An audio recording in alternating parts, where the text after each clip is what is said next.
Hi, I'm Dan Q, and you're listening to a podcast that nobody asked for, exclusively about things that only I find interesting.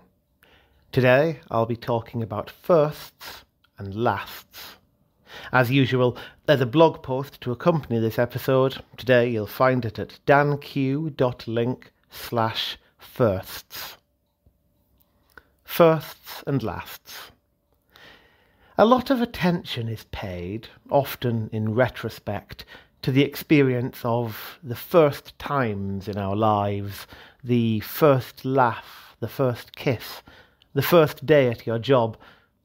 That would be, respectively, while watching a wooden train jiggle down a length of string, I'm told, Sarah Titlow behind the school outbuilding circa 1988, and 5 years ago this week. But for every first, there must inevitably be a last.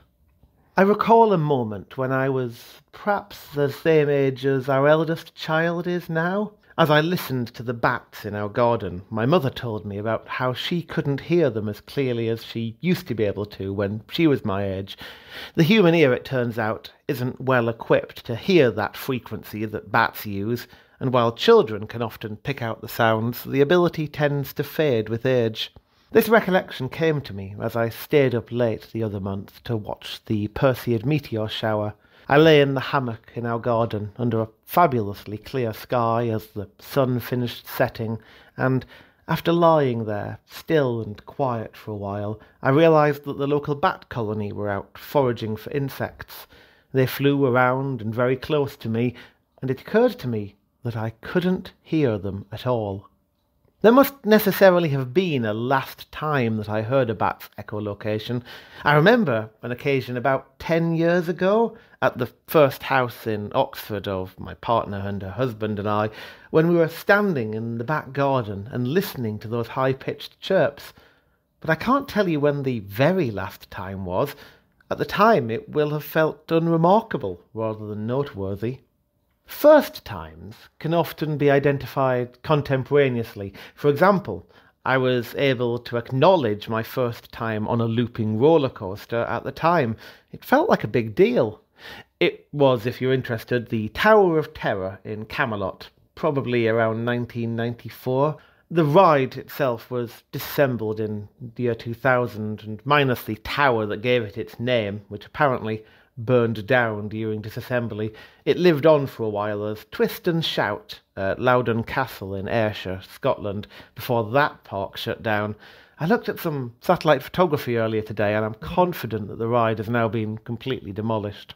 Last times are often invisible at the time. You don't see the significance of the everyday and the routine except in hindsight. I wonder what it would be like if we had the same level of consciousness of last times as we do of firsts. How differently might we treat a final phone call to a loved one or the ultimate visit to a special place if we knew at the time that there would be no more to follow? Would a world like that be more comforting, providing closure at every turn? Or would it lead to some kind of paralytic, anticipatory grief? Oh, I can't visit my friend. What if I find out that it's the last time? Once again, this episode was based on a blog post, which you can find at danq.link/firsts. If you've enjoyed today's episode, go across there and leave me a comment or drop me an email on podcast@danq.me. And as usual, Dan Q for listening. Dan Q very much.